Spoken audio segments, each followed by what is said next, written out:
What's going on, everybody? Welcome to the second live stream that I've done here, streaming on YouTube and Facebook.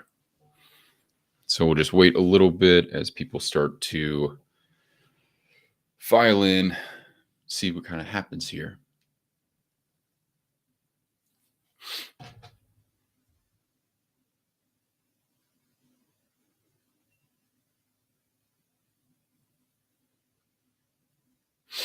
So I'm probably going to end up picking some different times for this just to see if we'll get some more people, and also opening this up to Instagram potentially. We'll see. Again, most of these questions that I'm going to be answering are based off of the Facebook group Broken to Beast. So if you are over there and you ever have questions about form, anything from any of my programs, Sway Badge Solution, Broken to Beast Protocol, or the free posture and movement program, feel free to ask over there. I'm happy to look at that stuff, even do some demonstrations.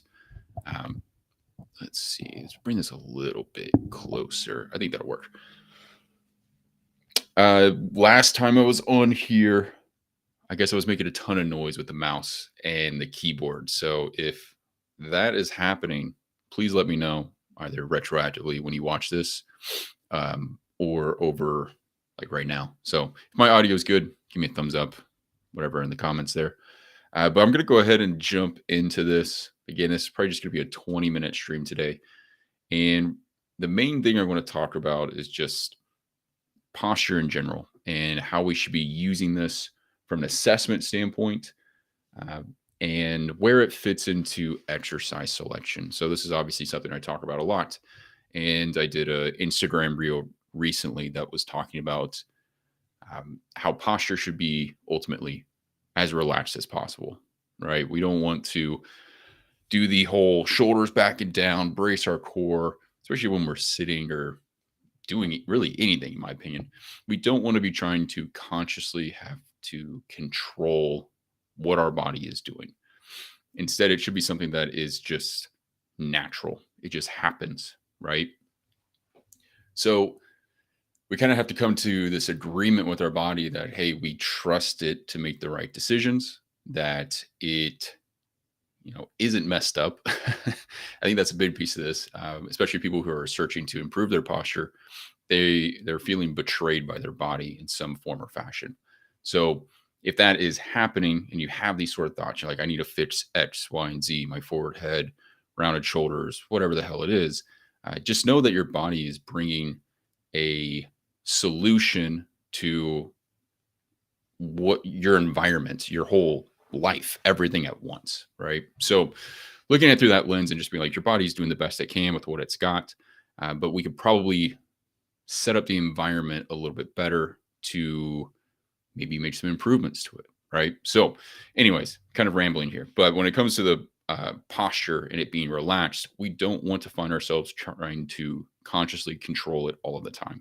You're just not doing anything positive, in my opinion. I think it gives you a sense of control, but it's false control in some ways. So why I say that is just because we have all this hardware built up in here that is meant to control literally all of our movement. So if you went sprinting across the street and there was a bus coming, you wouldn't think about bracing your core, the muscles that are firing in your legs, anything like that. You're just thinking about the task at hand. So if we understand that and we can accept that, then I think bringing the same mindset to our posture is very useful. So trying to create more of a task rather than like controlling the individual muscles or anything like that. So what does that look like? Well, it could be more of a task of just like trying to find your heels, or I'm sitting right now. So I try to find more of my sit bones versus bracing an individual muscle, right? That's a way better way to sort of like manipulate your posture than trying to contract muscles, do all that kind of stuff. So ultimately, we want to just make sure our posture is relaxed. We want it to be unconscious. If you're trying to make improvements to it, it should be unconscious. If you're wanting to take this a step further, one, just relax, stop trying to control your posture. That's number one. Two, look at the joint mobility. So if one shoulder is higher than the other, right? You should probably be looking at your joints and saying, what's the mobility there? If you have clean mobility, you're not doing weird stuff when you try to raise your arm up and you shrug up even more or something, then that might just be what you got. Maybe it is more of a structural thing that you're dealing with. I doubt it because I have really haven't seen anything like that since I've done this stuff. But that said, whenever you are like looking at joint ranges of motion and trying to correlate that with posture, if you can just improve that mobility, say in the shoulder that's hiked up or vice versa, then 9 times out of 10, you're going to see some improvement in the posture presentation. So, and when I say that improvement, it is relaxed as possible. It's unconscious. You just now like have this and the body's accepted it and it's moved on. Right. So there's no real like, you don't have to do anything to it. You just improve the mobility of your joints, you get them stronger. That's probably going to have a positive change on your posture. It's then just like picking out the right exercises. And it's that simple. So that's what I'm looking at. It looks like the views are super, super low today. So we'll hopefully retroactively, you guys look at this stuff and it is helpful. I do have a question here from YP Vivian, thank you so much for the question. Her question is, asking thoughts on Kinstretch, functional range conditioning, and doing cars. So if you're like, what the hell does all that mean? Functional range conditioning and Kinstretch is, I believe his name is Andro, and it starts with an A, Spina. I might be wrong there. I'm not 100% sure. Seems like a great guy. He's come up with this system of trying to mobilize joints. And I think it's fantastic. So he does like their basis of what they do is called cars. So what a car is basically you take your arm and you're just trying to like maximize the range of motion of that joint at its end ranges of motion. So that way you can improve the mobility, improve pretty much everything like connective tissue, synovial fluid, all this good stuff in there. So I think this segues well off of the posture and mobility connection that I was just talking about. But that said, the cars and functional range conditioning and Kinstretch, all that stuff, I think it's fantastic. I use it. I have used it in the past. I love the pails and rails. That is for those that are new to it, basically like if you're trying to improve a joint mobility, say like at my wrist, I would get it at its, where its end range of motion is. And then I would push into something that is immovable. And then I would go the other way. Right. So it's just these different types of isometric contractions. And that then starts to improve the mobility, the activation. Where I think it has its limitations are basically just, if people are bringing weird strategies, dare I say compensations, right? I don't like to use the word compensation just because it's such a negative sounding word. But when people bring these weird strategies to a mobility exercise, right? So if the goal of an activity or the goal of whatever the hell it is that you're doing is to improve mobility at that joint. So we're going to say the right shoulder, for example. If I want to improve this mobility, I need to probably go after the glenohumeral joint. So where the humerus, like attaches and kind of like acts like that ball and socket. It's not really like a full ball and socket, but you guys get what I'm saying. You want to improve that mobility, that specific mobility right there. Well, if I use a car and I'm going around in this circle and I'm doing weird stuff, like I get to this point and I'm like all shrugged up. And then I come back and I'm just like bending at my elbow. Whoops, sorry, plant. I'm bending at my elbow. I'm doing weird stuff with my wrist. I'm probably not targeting that joint as well as I possibly could. Right. So it's, I think, a good intervention after we've maybe done away with some of the compensations, the weird strategies that we bring to the table to solve these movement limitations. Hopefully that made sense. Again, we're at like 0 views here. So making me question if I want to continue to do these live streams or not. But hopefully that made sense. I think what works better and what has worked for me and what I do working with people and just myself is again just working through postural restoration based exercises, things like that. I think pails and rails kind of fall into that as well, things that I use relatively often, um, especially with people that have dealt with like post surgery. So, you get your ACL repaired or something like that. I love using those isometric, the pails and rails. I think it's really good for getting like general mobility back. But for general mobility or like the mobility in the shoulder, for example, there's a lot of you can clean up a lot using these breathing exercises that I post a lot about, and that's why I use it. I don't know, maybe I'm just good with that, and that's what I've gotten good with. There might be people who watch this that do FRC and can stretch, and they get crazy good results and isolated results in a way that I don't know.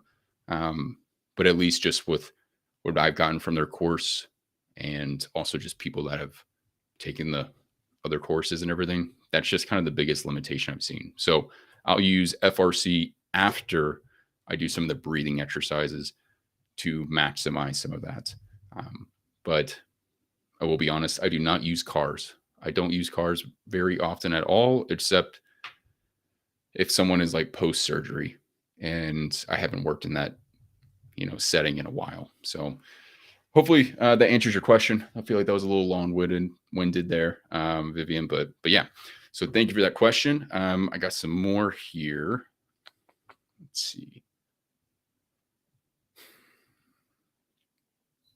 How to recover with shoulder labrum tear, and how to. Oh well, it's kind of a two-parter here. So let's just talk about the labrum tear. I guess since we're talking about shoulder, that works out. Okay, so this goes the same way like with the last live stream that I did. So we have to be honest with ourselves, and that's where you should definitely talk to someone in person and get imaging, especially if you have like you've done the special tests and you're getting positive um, results from that are saying, hey, like, yeah, something might be torn. So go talk to your doctor. That would probably be number one with a labrum tear. Get some imaging done, find out the severity. Like, what the hell are we dealing with in this scenario? Like, what grade of a tear? How bad is it? How recent was it? Right. So, like, those are kind of the big questions. If you decide that it's like, say, a partial tear, then, you have to make the decision of, do I want to just live with that pain for a while? Do I want to try surgery and go through that process? It's a whole thing. Okay. So that's obviously a conversation you need to have with your doctor once you have full understanding of what the heck is going on with that tear. Okay. The next steps would be in terms of like conservative treatment. So speaking from experience, so I had a labral tear on my right side. It was partial. I decided not to go with surgery because I'm in this field and I want to see how far I can take conservative measures. Conservative measures being exercise, diet, whatever the heck that stuff is. So yeah, I went down that route. It took me probably 2 years to find someone that was able to actually help me. And when I say help me, I mean help me get out of pain, but also stay out of pain. So that way my shoulder would hold up when I would bench press, floor press, whatever the heck, any pressing, pulling type movements would bother my shoulder. So at that point, was that pain from, 2 years away out from that? Was that from the actual labrum tear? I have no idea. It could have just been all in my head and like guarding pain with those activities. It could have been, I don't know. I mean, at least I haven't had it imaged ever since. So I'm assuming that it's healed up because now I'm benching and pressing and doing pull-ups and all the things that I want to do. And it's been a long time. But that said, I'm kind of losing my train of thought here, but I would start to just see like what triggers that shoulder, the injured area, and then start to find regressions of activities that you want to do and work your way down. So if it hurts with the bench press, Let's try a floor press. It hurts with a floor press. Let's try a floor press and elevate your elbows a little bit so you don't go into full range of motion or, hit the floor with the elbows. Use an Airex pad or some towels underneath your elbows, and maybe you can only go here for your floor press. That's something. Um, Still moving the joint as long as it's safe and your doctor said it's okay is going to be beneficial because that pressure, that um, input that you're putting like for the shoulder as you go down, and if it's especially like a partial tear, if it's completely severed, you can't do anything. Like you're probably gonna have to get surgery at that point, or just live with it in some way.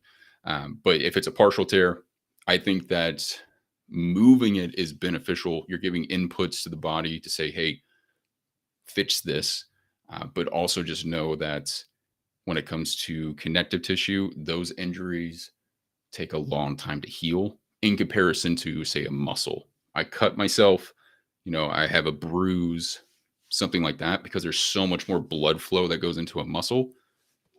4 to 6 weeks, you're good. A tendon, I mean, and especially like a labrum where there's just a lot going through there, it takes a long time. You can look at the research. I mean, if you're lucky, you're like, we're talking 6 months. Um, but even then you might still have pain and discomfort. So I think it takes a pretty long time for you to get back to previous levels of activity. So hopefully that helps. I feel like I sound kind of doom and gloom on that one, but that would be sort of how I'm looking at that. I guess in terms of like testing for a labrum tear and all that, like you have your empty can type tests for like special tests, but also I'd be looking at like an Apley's shoulder flexion, internal, external rotation. Those measures will vary probably day to day on pain levels, number one, and guarding tension. Um, but just trying to maintain those ranges of motion will be better in the long run than you just not doing anything. So it really just kind of depends. But I would say probably like internal, external rotation and like an Apley's or an shoulder extension test. Those would be the main ones that I'd be checking out. Whatever you can do without pain or how far you can get into those ranges of motion, I would then load it up like crazy. I really do like a tricep cable kickback for those types of injuries because you're not having to move that shoulder into extension and like put pressure through this area. But it does strengthen the tricep, which will help to stabilize that shoulder joint. So those are really good.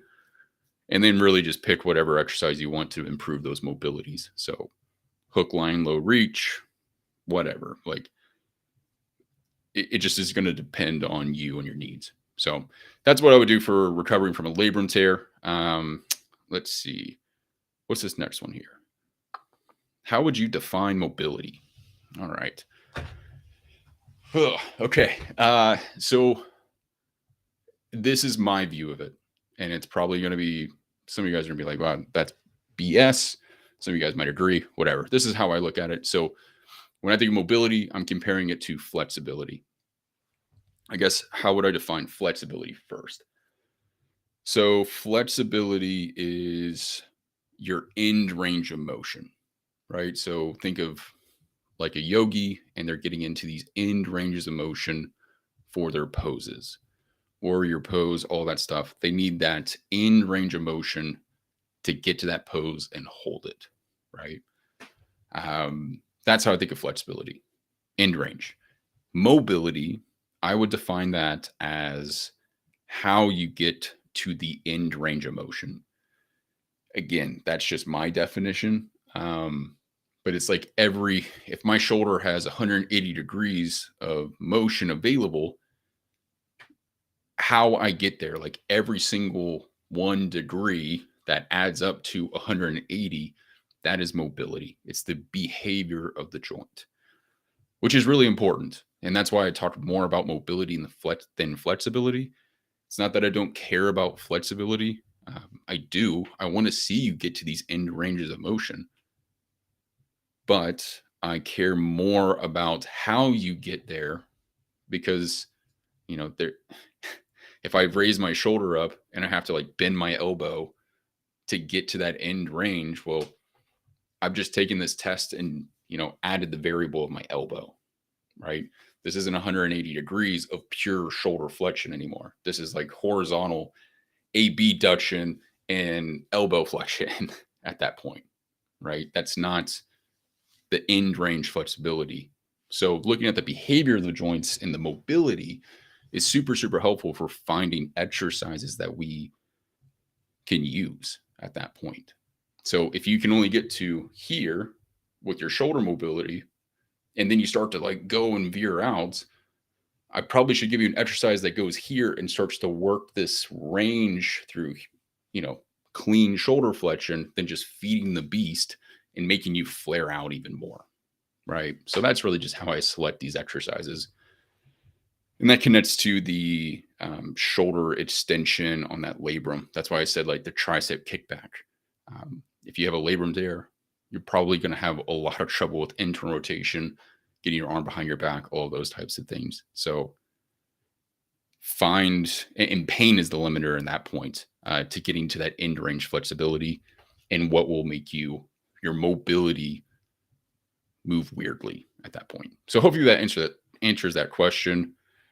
Let's find a couple more. So it is at the 20 mark. People jumping in and out of here. I appreciate y'all. If anyone in the chat has, or any of the viewers have any questions, please put it in the chat. I do have Facebook open over here. So if you have anything there, and then obviously YouTube, folks, feel free to ask some questions. I'm happy to answer whatever you guys got.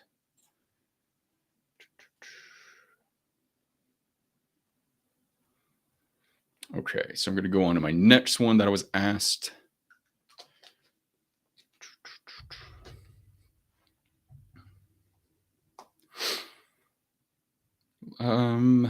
What supplements do you take? Honestly, I have a whole Amazon thing in my link tree. If you want to go in there, I would look at that, but I really don't take any supplements except for just protein. My wife says I should take a vitamin, like a daily vitamin, but I don't.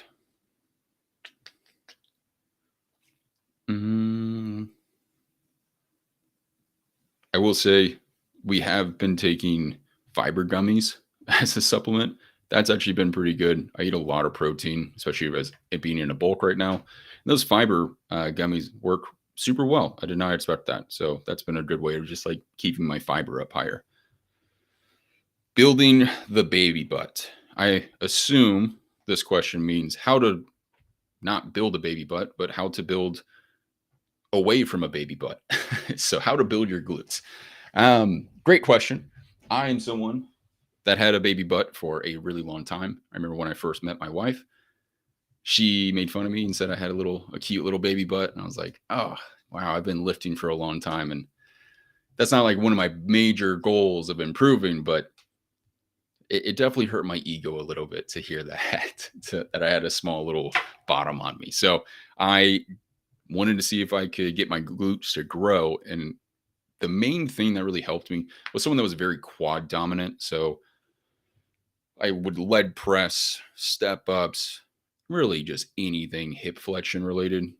I would only feel my quads, which was great. My quads are enormous, huge. It was great. Could flex, felt really good about that, but I would not feel my posterior chain at all with like any exercise. So I had to go into looking at my hip mobility. So my straight leg raise, my toe touch, those types of things were really restricted for a long time. And I had no idea. But those muscles are like that restrict that are very associated or are commonly associated with the glutes. Sorry, I said that wrong. Think of it this way. If I can't do a toe touch, I can't stretch out the muscles on the backside here. I'm never going to grow them. Right. So deep glute muscles, glutes themselves, all of that. If I can't stretch them, I can't work them. So my quads were able to stretch. That's why they got so much bigger than my glutes. But look at my hip mobility, internal rotation, straight leg raise, those types of things, my toe touch.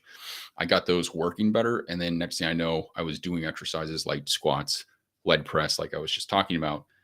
And next thing I know, my glutes are just so sore the next a couple days after that. And I was like, what the hell is going on? Like, I've done these exercises forever, but now they feel completely different. Like, what's happening? And it dawned on me like, oh, my hip mobility is a lot better. Like, I guess I'm using different muscles now while I'm, doing the exercises I've always done, for example. So I would highly, highly suggest look at your hip mobility, see what you're restricted in, how you compensate.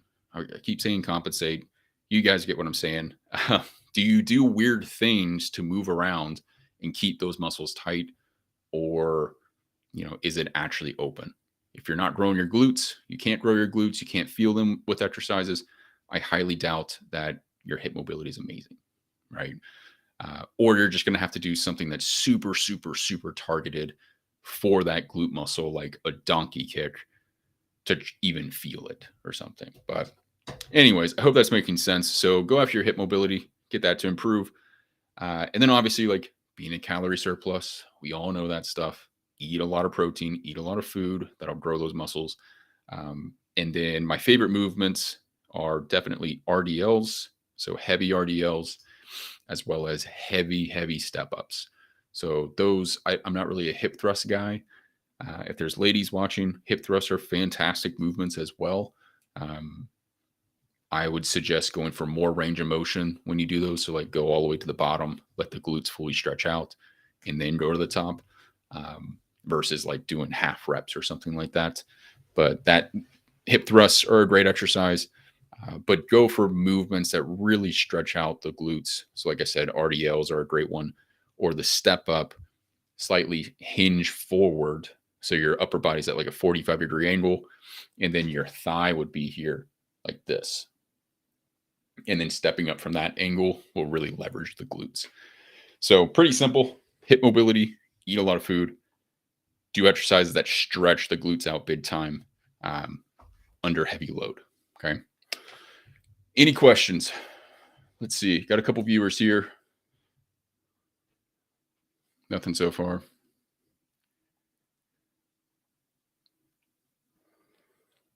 I had someone ask on Instagram when the anterior pelvic tilt ebook will be released. That is coming out at the end of February. So 4-week exercise program, should improve your anterior tilt or find better control over it, and as well as like getting you lifting in the gym. So like everything I make in a program, even though it might be posture focused, I am getting you guys ready to get into the gym. So there's a lot of strength training in it as well, that you can do. So it's about 3 to 4 days a week of lifting, if you so choose, to add to the mobility work that you're doing. What else do we have here?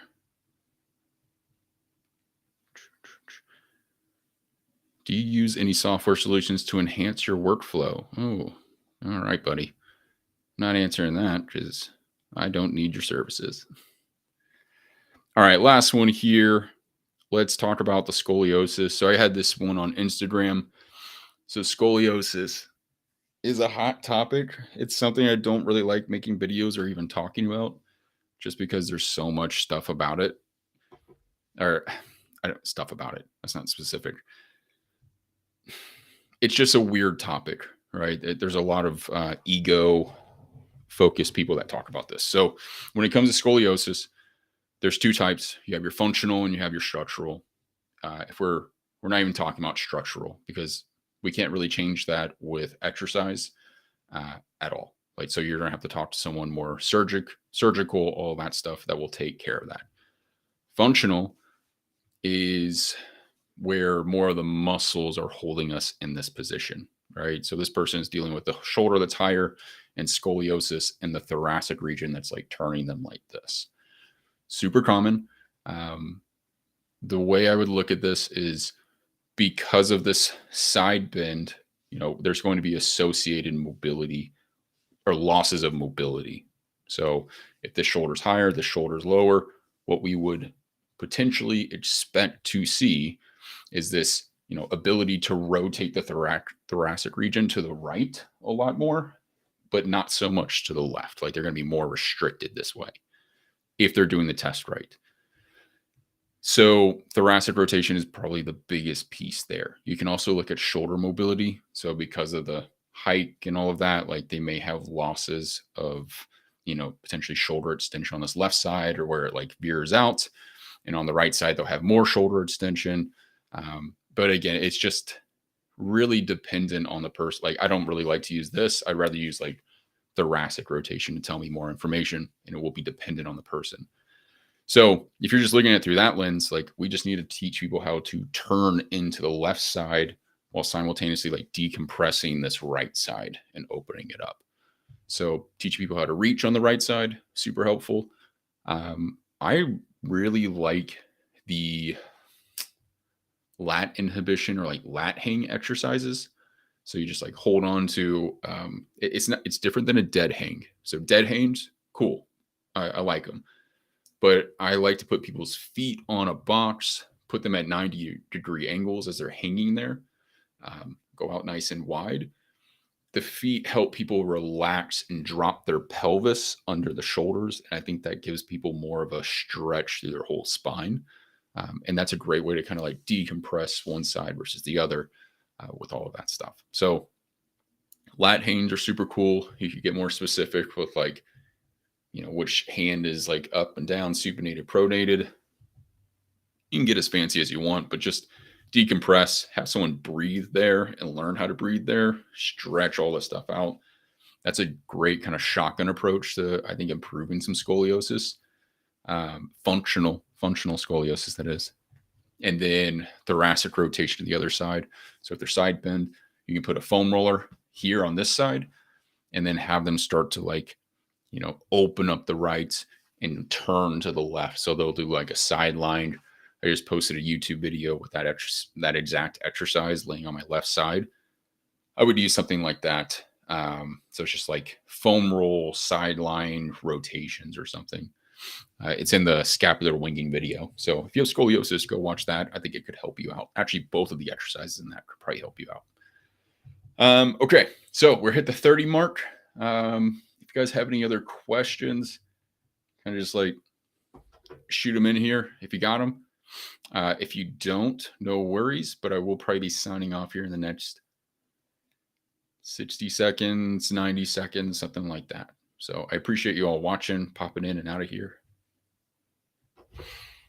But we are winding down.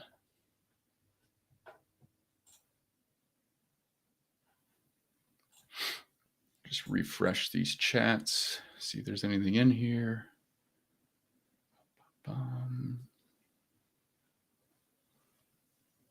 All right. Anybody on YouTube with a question? Let me know.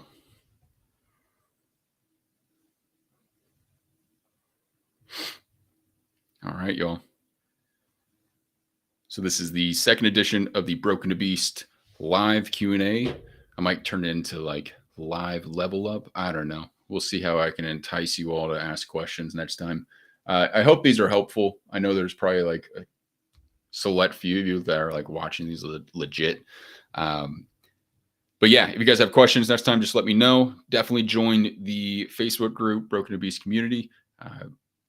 Trying to post in there about every single day. Just anybody who has questions, happy to help there, and just create a bit of a community with all of this. So yeah, guys, definitely check that stuff out. It has been a pleasure. Thank you for listening to me rant, and I will see you all next week, Friday, 1 p.m. Eastern time.